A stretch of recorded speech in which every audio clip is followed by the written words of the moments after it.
오늘 은혜 받으실 하나님의 말씀은 사도행전 22장 1절부터 15절까지의 말씀입니다. 사도행전 22장 1절로 15절의 말씀은 신약성경 226면에 있습니다. 우리 똑같이 합독하겠습니다. 부형들아, 내가 지금 여러분 앞에서 변명하는 말을 들으라. 그들이 그가 히브리 말로 말함을 듣고 더욱 조용한지라. 이어 이르되 나는 유대인으로 길리기아 다수에서 났고 이성에서 자라 가말리엘의 문화에서 우리 조상들의 율법에 엄한 교육을 받았고 오늘 너희 모든 사람처럼 하나님께 대하여 열심히 있는 자라. 내가 이 돌을 박해하여 사람을 죽이기까지 하고 남녀를 결박하여 옥에 넘겼노니 이에 대제사장과 모든 장로들이 내 증인이라. 또 내가 그들에게서 다메섹 형제들에게 가는 공문을 받아가지고 거기 있는 자들도 결박하여 예루살렘으로 끌어다가 형벌받게 하려고 가더니 가는 중 다메섹에 가까이 갔을 때에 오종쯤 되어 호련히 하늘로부터 큰 빛이 나를 둘러 비치매 내가 땅에 엎드려져 들으니 소리 있어 이르되 사울아 사울아 내가 왜 나를 박해하느냐 하시거늘 내가 대답하되 주님 누구시니이까 하니 이르시되 나는 내가 박해하는 나사렛 예수라 하시더라. 나와 함께 있는 사람들이 빛은 보면서도 나에게 말씀하시는 이의 소리는 듣지 못하더라. 내가 이르되 주님 무엇을 하리이까? 주께서 이르시되 일어나 다메섹으로 돌아가라. 내가 해야 할 모든 것을 거기서 누가 이르리라 하시거늘 나는 그 빛의 광채로 말미암아 볼 수 없게 되었으므로 나와 함께 있는 사람들의 손에 끌려 다메섹에 들어갔노라. 율법에 따라 경건한 사람으로 거기 사는 모든 유대인들에게 칭찬을 듣는 아나니아라 하는 이가 내게 와 곁에 서서 말하되 형제 사울아 다시 보라 하거늘 즉시 그를 쳐다보았노라. 그가 또 이르되 우리 조상들의 하나님이 너를 택하여 너로 하여금 자기 뜻을 알게 하시며 그 의인을 보게 하시고 그 입에서 나오는 음성을 듣게 하셨으니 내가 그를 위하여 모든 사람 앞에서 내가 보고 들은 것의 증인이 되리라. 아멘. 진리가 너희를 자유케 하리라. 아멘. 할렐루야. 사랑하는 성도님들, 하나님의 진리의 말씀이 우리의 인생의 걸림돌이 아니라 인생의 디딤돌이 되시며 진리의 자유함 속에서 풍성한 열매가 삶 가운데 가득하게 되기를 주님의 이름으로 축원을 드리겠습니다. 오늘 우리 사도행전 22장 1절에서 15절 말씀을 가지고 바울 자신이 변호하다 라는 제목을 가지고 은혜를 나누기를 원합니다. 바울은 자기가 다메섹 도상에서 진짜 너무나 기가 막힌 하나님의 은혜로 자기가 하나님의 택함을 받았다는 것을 호소하고 있죠. 그래서 유대인들에게 이야기를 할 적에 자기가 민족적 동질성을 회복하기 위해서 히브리 방언, 그들의 아람어로 얘기를 하는 거예요. 그러니까 이들이 이렇게 같은 말을 하니까 그 완악했던 마음들도 많이 좀 바뀌기 시작하죠. 그러면서 자기가 이방인의 사도로 부름을 받은 것은 내가 어떤 뜻이 있는 게 아니라 하나님의 주권적인 섭리로 이루어진 거라는 것을 이야기하는 거예요.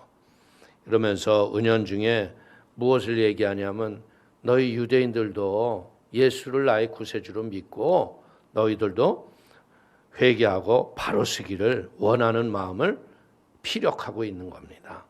오늘 1절 한번 보겠습니다. 부형들아, 내가 지금 여러분 앞에서 변명하는 말을 들으라. 오늘 부형들아 이야기는 뭐예요? 이것은 매우 정중한 표현이에요. 그리고 이 바울이 스데반이 사내들인 공회 앞에서 연설할 때도 스데반도 부형들아 그러면서 이야기를 하잖아요. 그렇기 때문에 이 호칭의 일부지만 이것은 뭐냐면 이 유대적 풍치를 굉장히 강조하면서 이야기를 하는 거예요. 바울은 자신이 유대인의 무리들과 같은 맥락의 사람이라는 것을 우리에게 알려주고 있는 거죠. 그래서 자신이 무작정 이스라엘의 전통 할례와 이런 의식을 무시하고 회방한 자가 아님을 우리에게 보여주는 언어를 썼다는 거죠. 자, 2절 또 한번 봅니다. 그가 히브리 말로 말함을 듣고 더욱 조용한지라 이어 이르되, 히브리 방언으로 얘기하니까 조용한지라. 이 바울은, 여러분들 우리가 사람이 그렇잖아요.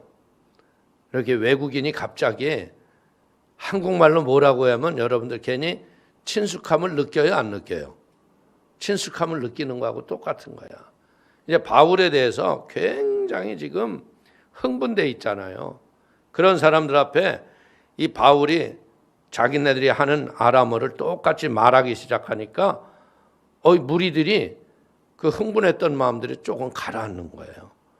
그리고 이들이 생각할 적에는 이 바울은 배교자이고 민족을 버린 자로 분노한 이 분노의 감정들이 뭘로 바뀌느냐? 호기심으로 조금 바뀌는 거야. 그래서 사실 여러분들 이 유대인들이요, 아람어를 정확하게 하는 사람들이 그렇게 많지 않아요. 왜?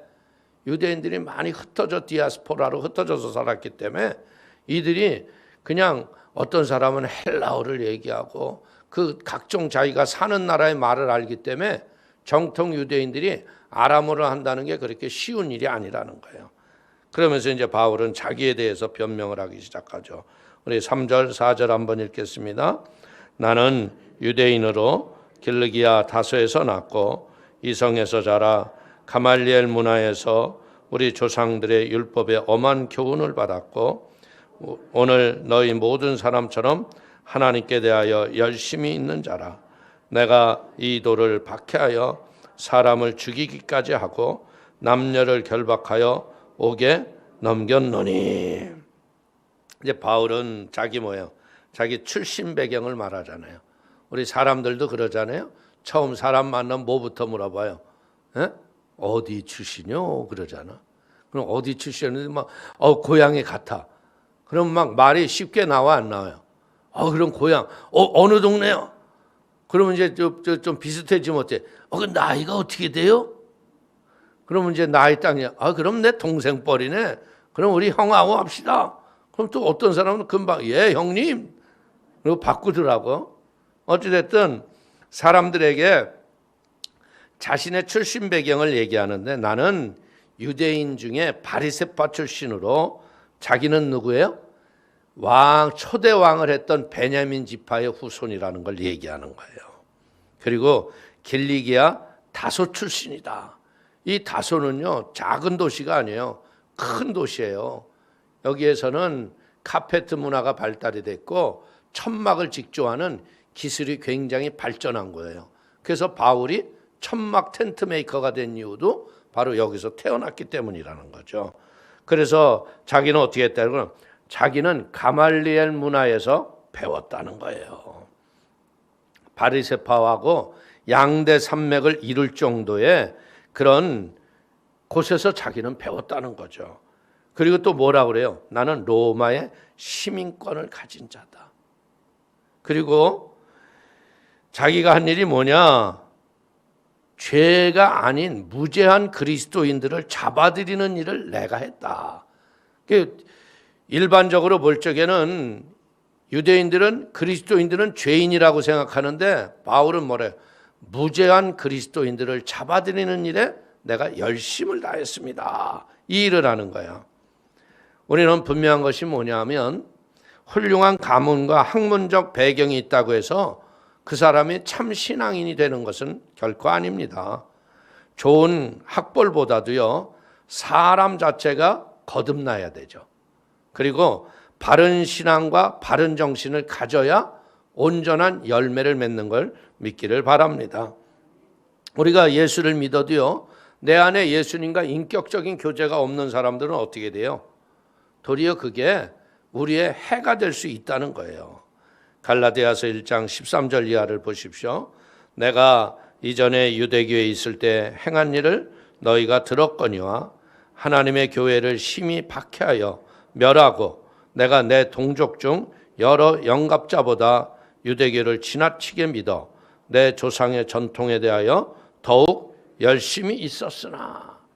이게 그릇된 율법에 그냥 아주 이 사울이 사로잡혀 사는 사람이에요. 그래서 만약에 우리가 이 사울이 다메섹 도상에서 예수를 안 만났다고 그러면 어떻게 됐겠어요? 엄청난 핍박을 가져오는 그런 악행을 많이 했겠죠. 어떻게 보면 여기에서 우리가 배워야 할 게 뭐냐? 우리는 종교적 열심에 빠지면 안 되고요. 인격적인 예수님과 만나서 신앙의 인품이 변하고 삶의 열매를 바로 맺을 줄 아는 지혜로운 사람이 돼야 돼요. 제가 목회를 하면서 보면 뭐 하는 사람들이 많으냐? 감정 따라 신앙생활하는 사람 많아요. 감정 따라. 친구 따라 강남 가고 엉뚱한 말 듣고 그냥 말씀과 전혀 상관없는 곁길로 가는 사람들이 많아요. 그건 신앙생활하는 게 아니에요. 진짜 우리를 인생에서 변화시키는 분은 누구냐? 우리 주 예수 그리스도예요. 할렐루야. 그래서 그 그리스도를 통해서 여러분들의 인생이 진짜 하나님의 마음에 합한 은혜의 성도가 되기를 축원을 드립니다. 자, 5절. 이에 대제사장들과 모든 장로들이 내 증인이라. 또 내가 그들에게서 다메섹 형제들에게 가는 공문을 받아가지고 거기 있는 자들도 결박하여 예루살렘으로 끌어다가 형벌받게 하려고 가더니. 참 이게 우리가 인생의 방향이라는 게 굉장히 중요한 겁니다.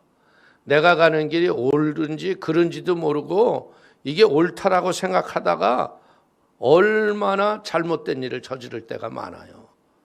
그러니까 우리는 이 시대 속에 우리의 마음과 생각이 중용의 도를 가지고 바른 분별과 지혜를 가져야 돼요. 할렐루야. 성도들이 우리가 죄인의식으로 여러분들 정죄 속에 살라는 건 아니에요. 우리는 예수를 믿음으로 말미암아 하나님의 믿음의 의인이 되었잖아요. 그래 믿음의 의인이 된 자들이 할 일이 뭐예요? 그리스도의 은혜의 진리 앞에서 믿음으로 바르게 사는 거예요.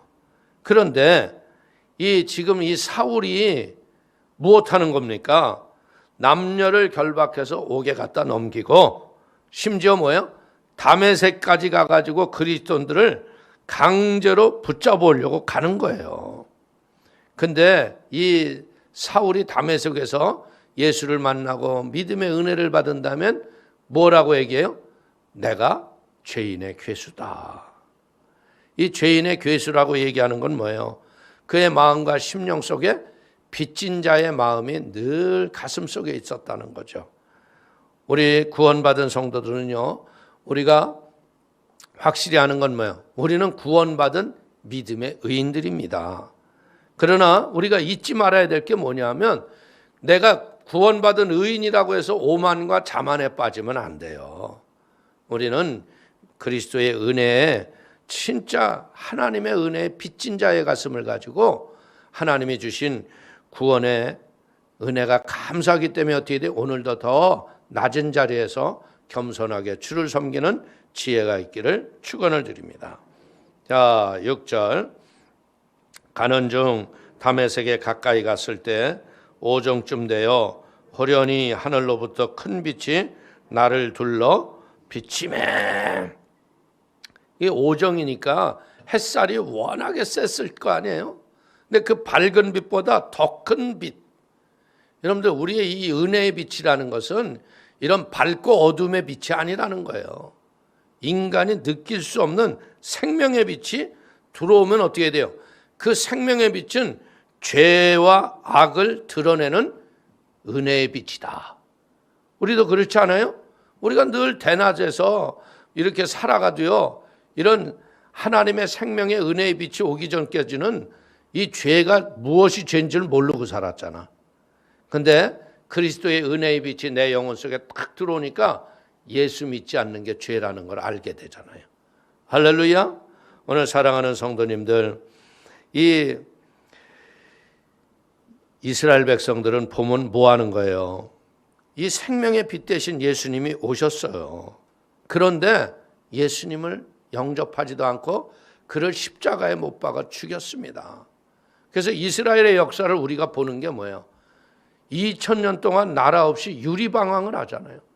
진짜 1948년도에 그 나라가 세워진 것도요, 하나님의 은혜예요. 그건 뭐예요? 마지막 때 증표로서 하나님이 세워주신 거라는 거죠.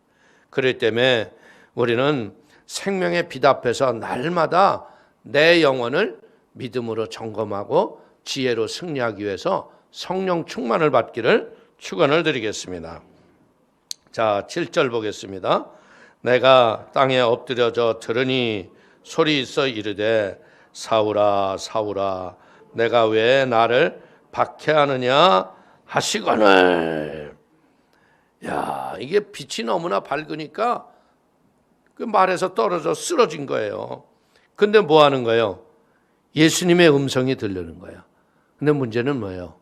다른 사람들은 못 들었다고 그러잖아요. 오늘 설교라는 것도 제가 보면 그래요. 어떤 사람들은 큰 은혜를 받았다고 그래요. 근데 어떤 사람들은 그냥 은혜 없이 그냥 가는 사람들도 많아요. 소리가 귀가 들려야 입이 열리거든요.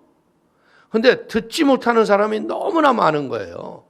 잘못된 고정관념과 자기 생각으로 설교들은 안 들어요. 어떤 사람들을 보면. 어떤 사람들은 설교하는데 성경이나 뒤적뒤적하고 찬송가 뒤적하고 기도합시다 그러면 할렐루야. 이거 절대 안 되는 생활이에요.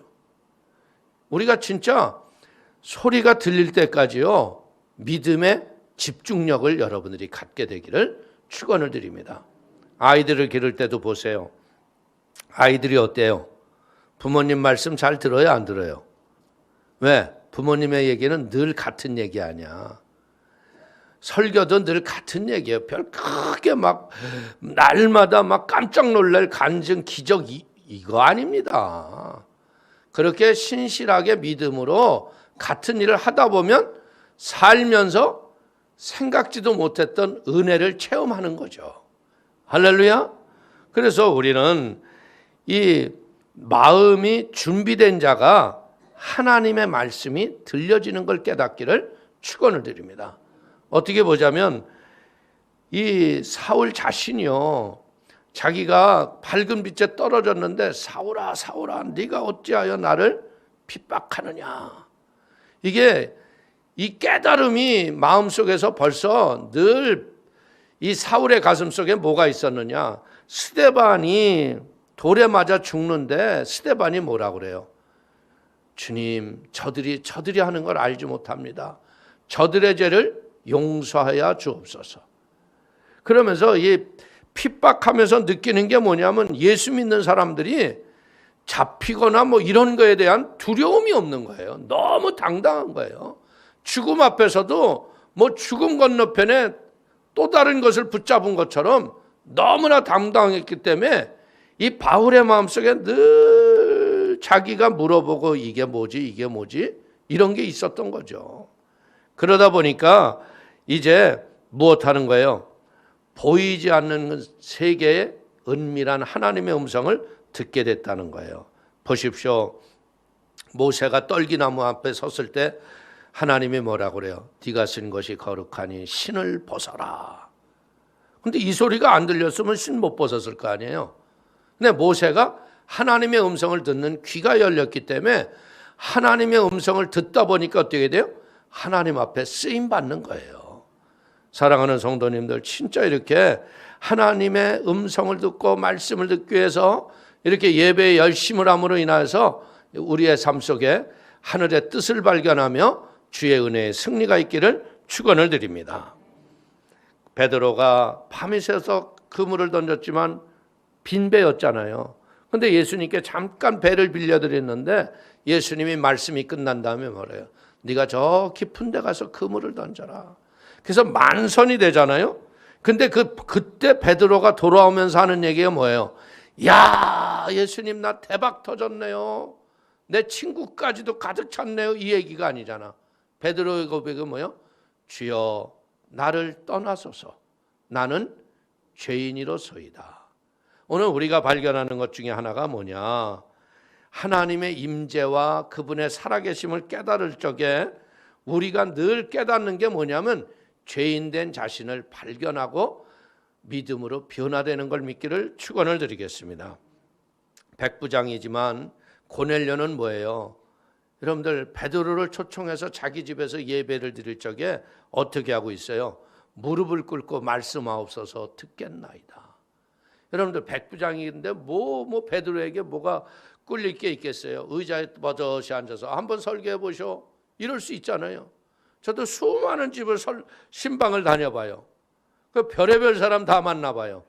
진짜 겸손히 엎드리고 주의 종을 하나님의 사자처럼 맞이하는 사람이 있는가 하면 어떤 사람들은 오셨어?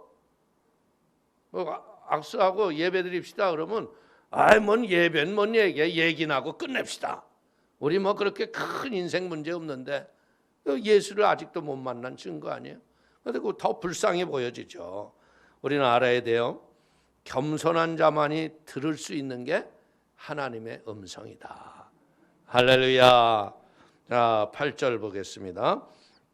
내가 대답하되 주님 누구시니까 하니 이르시되 나는 내가 박해하는 나사렛 예수라 하시더라.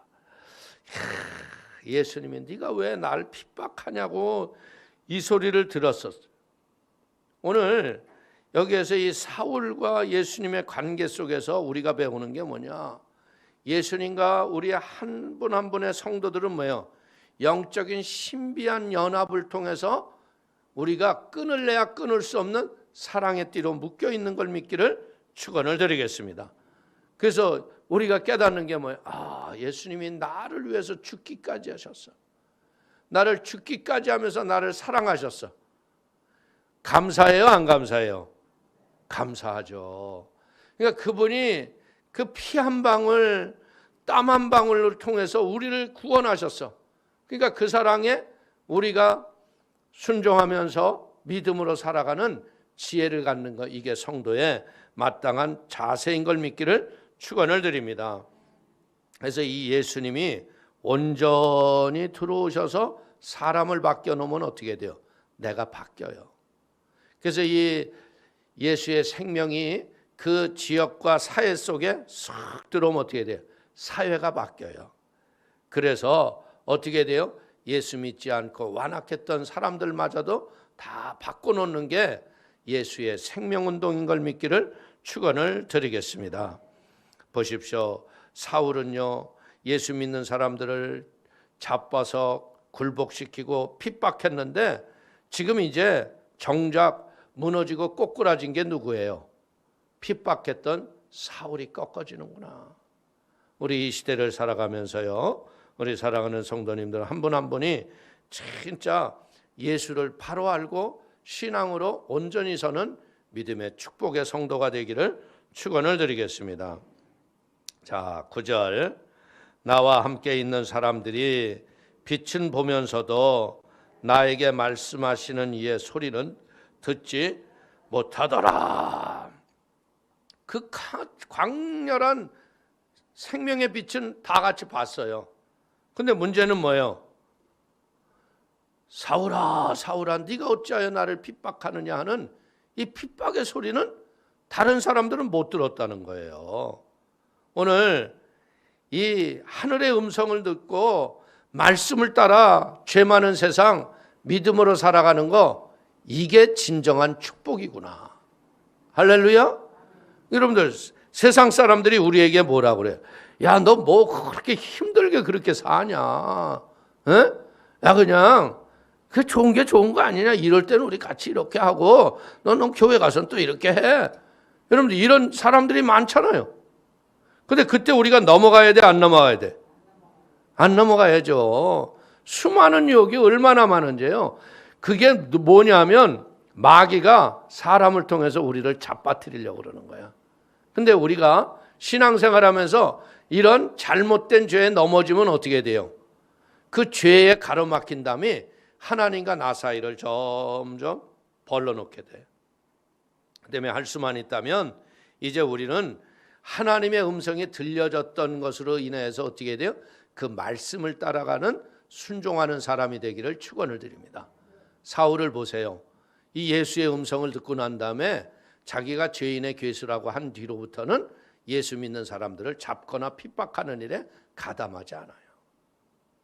그러니까 우리는 진짜 알아야 될 게 뭐냐? 하나님이 자신의 형상을 따라 우리를 만드셨지만요, 이 보고 듣는 것이 하나님이 허락하지 않으면 듣지도 못하고 보지도 못해. 출애굽기 4장 11절을 보십시오. 야훼께서 그에게 이르시되 누가 사람의 입을 지었느냐? 누가 말 못하는 자나 못 듣는 자나 눈 밝은 자나 맹인이 되게 하였느냐?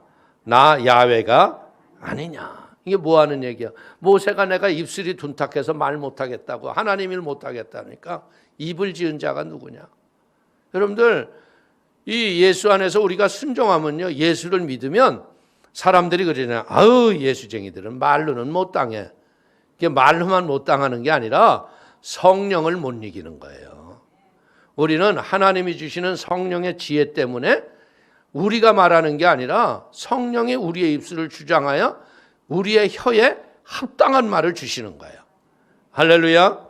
그래서 보세요. 하나님이 하시면 어떻게 돼요? 천하에 없는 사람이요, 눈뜬 장님이 되고요, 멀쩡한 귀머거리가 돼서 하나님의 음성을 전혀 듣지도 못하고 보지도 못하는 사람이 가득하다는 거예요. 신명기 29장 3절 이하를 보십시오. 곧 그 큰 시험과 이적과 큰 기사를 내 눈으로 보았느니라. 그러나 깨닫는 마음과 보는 눈과 듣는 귀는 오늘 야훼께서 너희에게 주지 아니하셨느니라. 우리가 이 기적이 일어났다고 해서요, 전부 가족이 구원받는 게 아니에요. 성령이 오셔서 깨달아 알아야 돼.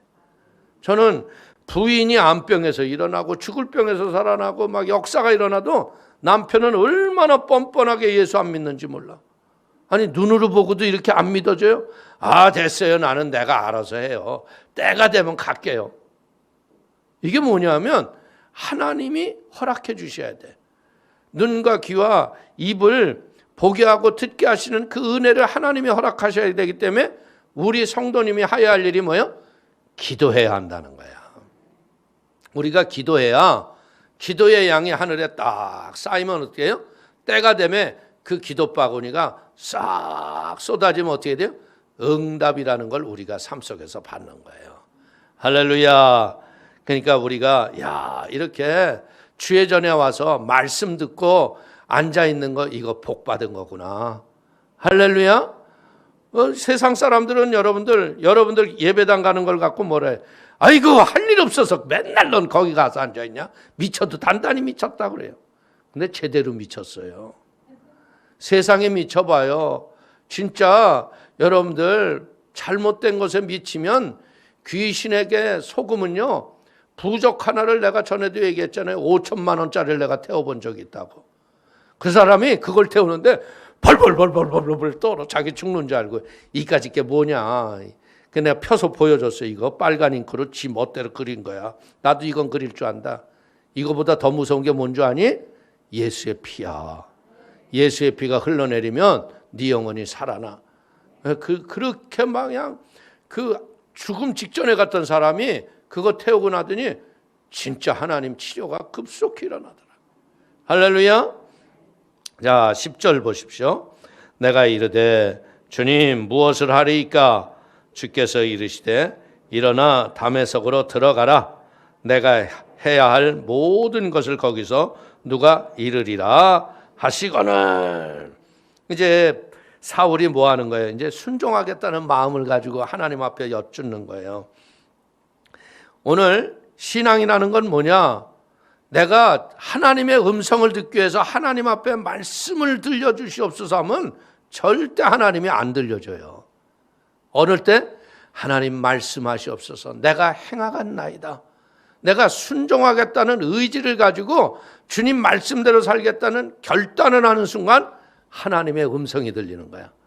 많은 성도들이 뭐라, 아유 목사님 왜 저는 아무 소리도 안 들리죠?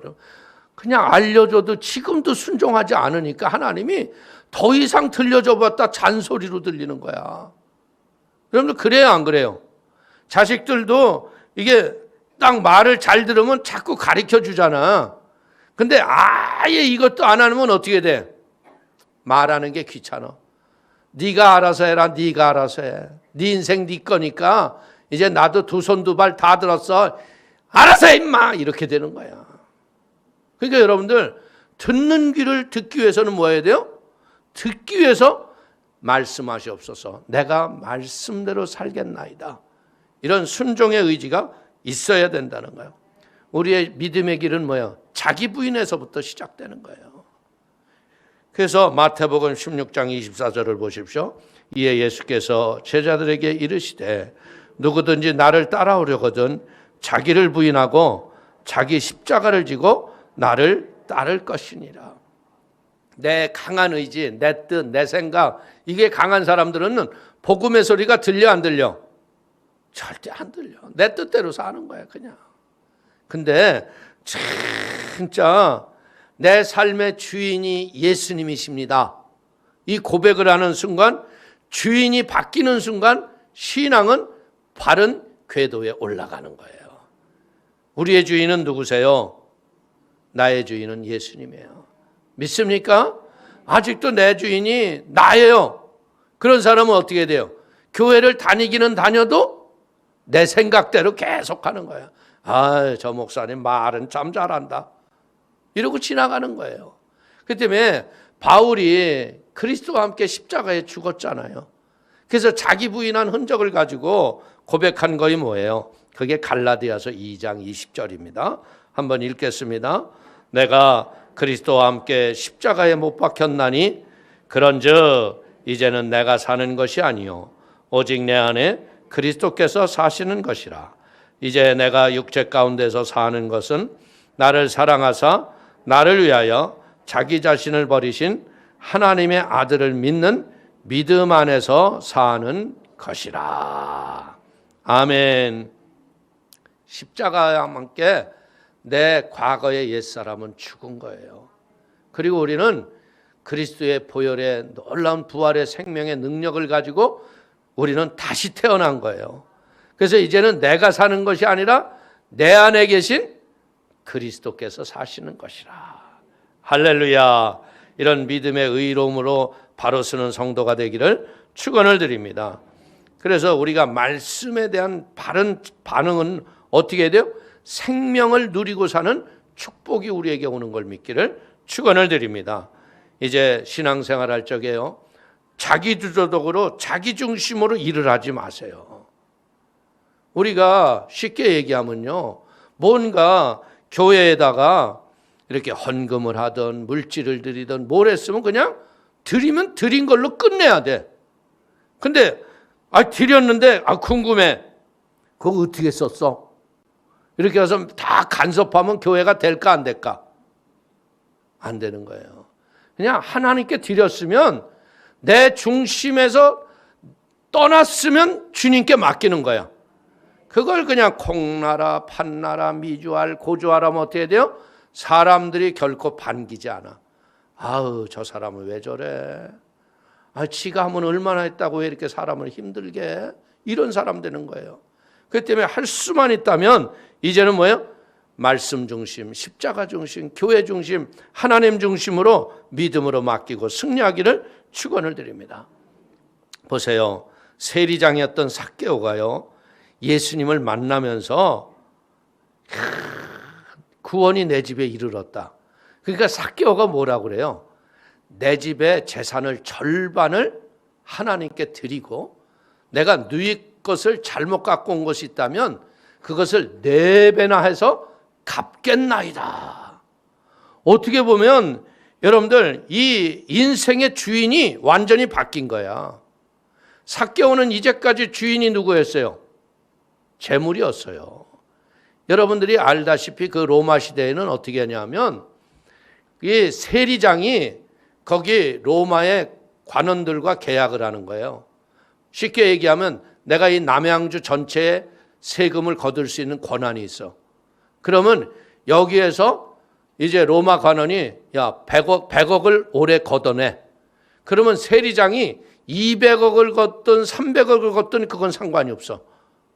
그러니까 이 세리장을 했다는 것은 얘기가 뭐예요? 물질이 내 인생의 가장 중심에서 주인 노릇한 거야. 근데 하늘의 구원을 받으니까 어떻게 돼요? 이게 물질이 아무것도 아닌 걸 안 거야. 야, 진짜 주인을 위해서 이 물질을 쓸 수 있다는 게 특권인 걸 알고 어떻게 돼요? 절반을 내놓고 누구 것을 가진 건 잘못된 것이 있으면 4배라도 갖겠다고 하는 주인의 변화된 이런 믿음의 심령의 고백이 있기를 축원을 드리겠습니다. 그렇기 때문에 우리가 보는 게 뭐예요? 이 삭개오를 통해서 배우는 게 말씀이 생명의 능력으로 임하면 온전한 변화와 행동이 우리에게 나타나는구나. 하나님은 우리 성도님 한 분 한 분에게 뭐가 있어요? 하나님의 계획이 다 있어요.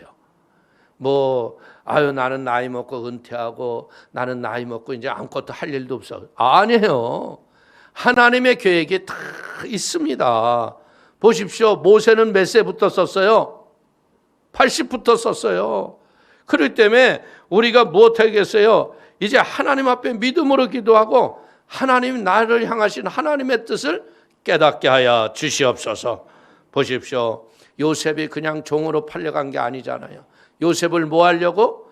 기근의 시절에 모든 백성들의 먹거리를 준비하는 국무총리로 사용하시고 형제들 이스라엘 백성들을 다 먹여 살리기 위해서 미리 애굽에 보내신 거예요.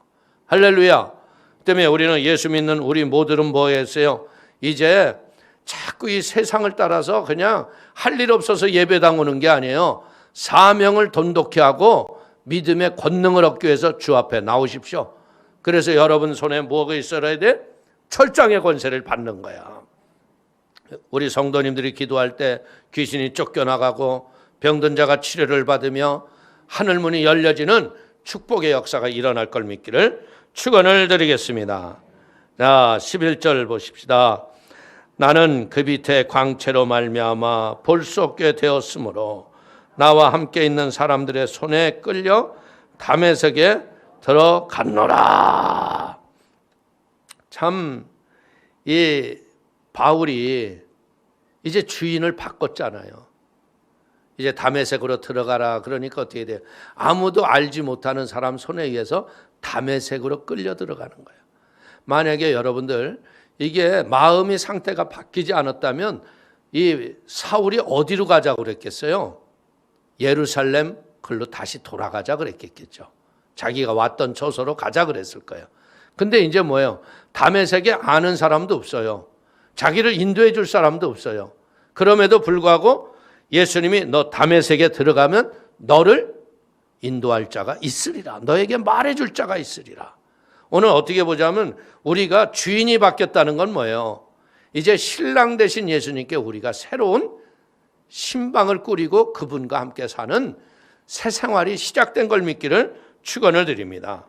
그래서 바울은 이걸 뭐라 그래요? 결혼의 비유로 얘기하잖아요. 고린도전서 7장 4절 보십시오. 아내는 자기 몸을 주장하지 못하고 오직 그 남편이 하며 남편도 그와 같이 자기 몸을 주장하지 못하고 오직 그 아내가 하나니. 이 결혼을 하고 나면 내 마음대로 막 살면 돼요, 안 돼요? 마음대로 살던 사람들도 인생이 지나고 나면 어떻게 돼요? 꺾어져요. 그 아내 말도 경청할 줄 알고 남편 말도 들 줄 알아야 된다는 거예요. 그러니까 성도가 됐다는 얘기는 뭐냐? 신랑 되신 주님의 음성을 잘 듣고 주님의 뜻을 따라 믿음으로 살아가는 게 신앙생활이다. 그러니까 뭐예요? 어쩔 수 없이 그냥 개들이 끌려가듯 끌려가는 능동태가 아니라 이제는 스스로 앞장서서 주의 말씀을 따라 살아가는 수동태의 신앙생활로 바뀌는 거, 이게 성도의 삶인 걸 믿기를 축원을 드리겠습니다. 자, 12절 보십시오.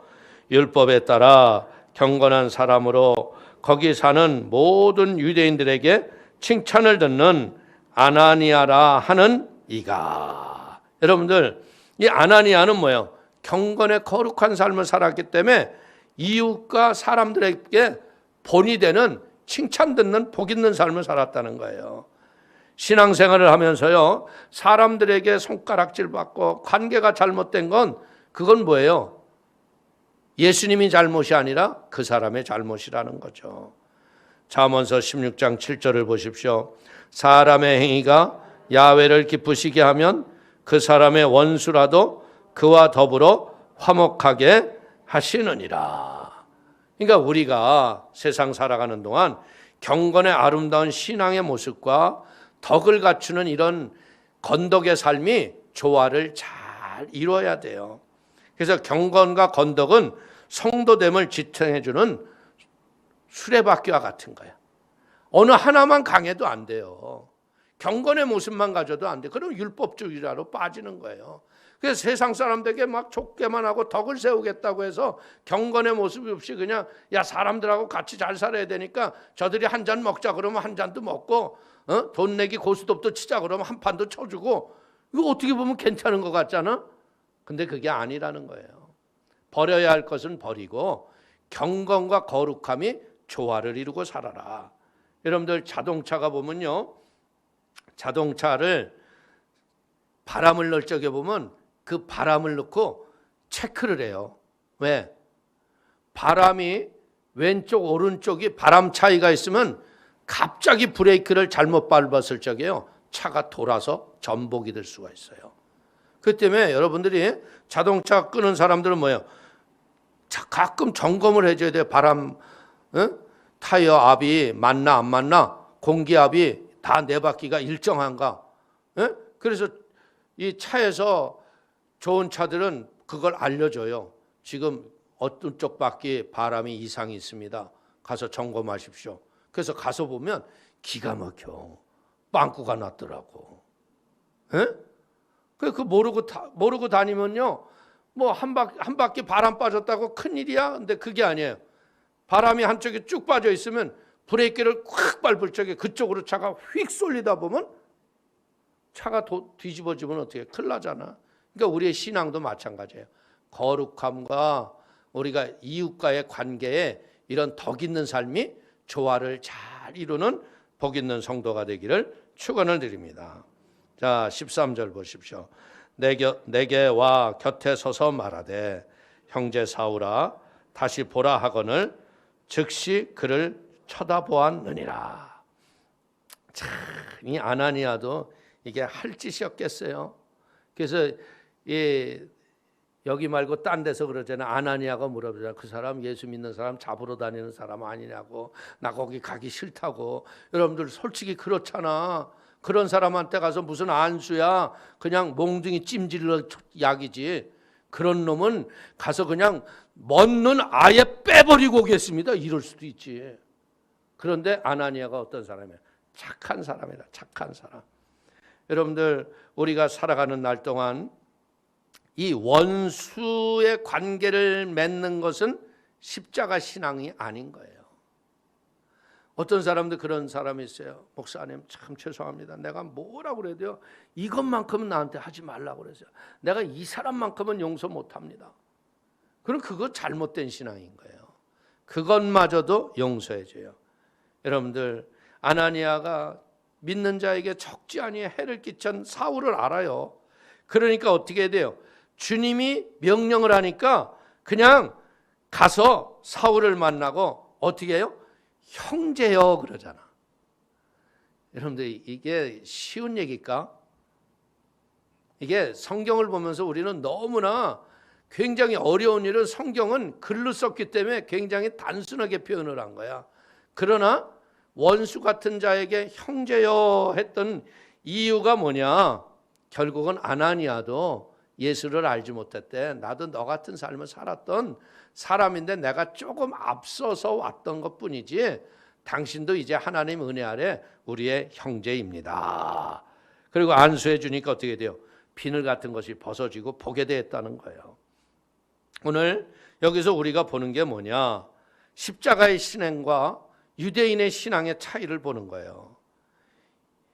여러분들, 우리가 이웃은 사랑하지만요, 원수에게 눈에는 눈, 이에는 이, 이것이 유대인의 신앙이에요. 그러나 십자가의 신앙은 뭐예요? 눈에는 눈, 이에는 이가 아니에요. 그냥 오리를 가자면 심리를 가지고, 겉옷을 달려면 속옷을 벗었을 정도로, 왼뺨을 떼면 오른뺨을 돌려댈 정도로 이제 우리가 그 관용에 더 폭넓은 마음으로 승리할 걸 믿기를 축원을 드립니다. 로마서 5장 10절을 보십시오. 곧 우리가 원수되었을 때 그의 아들의 죽으심으로 말미암아 하나님과 화목하게 되었은즉 화목하게 된 자로서는 더욱 그의 살아나심으로 말미암아 구원을 받을 것이니라. 바울은 십자가에서 뭐예요? 모든 원수를 이기는 능력을 보혈로 씻음을 받았다고 믿는 거예요. 그래서 에베소서 2장 16절을 말합니다. 또 십자가로 이들을 한 몸으로 하나님과 화목하게 하려 하심이라. 원수된 것을 십자가로 소멸하시고. 그러니까 예수 믿으면 어떻게 돼요? 속이 편해서가 아니라 하나님의 은혜로 원수를 다 형제로 보고 승리할 수 있는 은혜와 축복이 성령님이 우리에게 부어주실 걸 믿기를 축원을 드립니다. 14절 15절 한번 읽겠습니다. 그가 또 이르되 우리 조상들의 하나님이 너를 택하여 너로 하여금 자기의 뜻을 알게 하시며 그 의인을 보게 하시고 그 입에서 나오는 음성을 듣게 하셨으니 내가 그를 위하여 모든 사람 앞에서 내가 보고 들은 것에 증인이 되리라. 오늘 사울에게 이런 일을 하시는 이유가 뭐예요? 증인되게 하려 하심이라. 결국 우리도 신앙생활 속에 크고 작은 은혜의 경험이 있죠. 그 왜 주셨어요? 여러분만 비밀로 간직하라고 하는 비밀이 아니에요. 하나님이 그 은혜를 증인의 도구가 되어서 증거하며 영혼을 구원하는 복 있는 삶을 살기를 원하는 걸 믿기를 축원을 드립니다. 이 예수를 믿고 믿음으로 살아가니까 어떻게 돼요? 천국을 이 땅에서 우리가 누리고 살잖아요. 그러니까 이 천국을 누리고 사는 우리의 마음과 생각과 성품과 이 모든 것이 바뀌어 안 바뀌어? 예수 믿고도 만약에 목사님 전 예수를 믿어요. 하나도 바뀐 게 없어요. 그럼 이건 제대로 믿은 거야 안 믿은 거야? 예수를 믿으면 뭐라고 얘기해야 돼? 예수님이 저를 진짜 완전히 뒤집어 놓으셨어요. 완전히 바꿔 놓으셨어요. 나를 변화된 모습을 얘기할 수 있는 이런 은혜의 사람이 돼야 돼요. 제가 보기에는 진짜 우리 남자 성도들 중에서는요, 진짜 미군은 못 가도 마시고는 가는 사람들이 여기 많다고 내가 보기엔. 근데 어때요? 다 변화돼서 새 사람 됐잖아. 저도 제 자신을 이렇게 돌아보면 예수 알지 못했을 적에 젊은 나이에 얼마나 술을 좋아했으면요. 단골 술집마다 내 양주병 박스가 있었다고. 가서 야 내놔 그러면 다 꺼내주고 그거 마시고 세상을 모르고 살았던 사람인데 예수님 내 안에 딱 들어오시니까 어떻게 돼요? 그 병은 온데간데 없고 성찬잔만 남았도다. 할렐루야. 그래서 많은 사람들이 나한테 그래요. 막 그래요. 목사님 포도주는 술이 아니에요. 그냥 한 잔 드세요. 이게 지금요. 이게 20년 된 건데 프랑스산 뭐 어디 건데요. 살살 넘어갑니다. 그래서 나 그래요. 난 평생 거 마셨어. 나는 한 달에 성찬 한 잔이면 딱 좋게. 더 이상 먹자고 하지 마. 그러면 그분들이 아무 말 안 해요. 여러분들 세상 유혹에 넘어갈 필요 없어요. 우리는 바뀐 게 있어야 되는 거예요. 증인이라는 게 뭐냐? 마르티스라고 그러거든요. 이 마르티스는 뭐냐? 순교자다. 죄에 대해서 죽은 흔적을 가진 자가 돼야 돼요. 죄가 나를 지배하는 자가 되면 절대 안 되는 거예요. 구원을 받은 자는요, 순고의 각오의 정신을 가지고 복음을 전할 뿐 아니라 삶에서도 죽은 흔적을 가지고 많은 이방인들에게 믿음의 증인의 삶을 살아가야 할 걸 믿기를 축원을 드리겠습니다. 그래서 이 순교하는 각오가 있는 자가 복음의 증인이 되는 거예요. 여러분들 그냥 뭐 이래도 좋고 저래도 좋고 세상 사람들하고 뭐 이러면 어때? 뭐 주님이 아시지. 내가 이러는 것도 다 전도하려고 그러는 거야. 근데 그렇지 않아요. 솔직하게 얘기하면 그게 좋은 거예요. 아직도 거듭나지 못한 거죠. 이제 우리는 주 안에서 진짜 사명을 분명히 열매로 바꿀 줄 아는 복 있는 성도들이 되기를 주님의 이름으로 축원을 드리겠습니다. 축원을 드립니다. 기도하겠습니다. 하나님 아버지, 크신 은혜와 하나님의 사랑을 기뻐하고 감사합니다.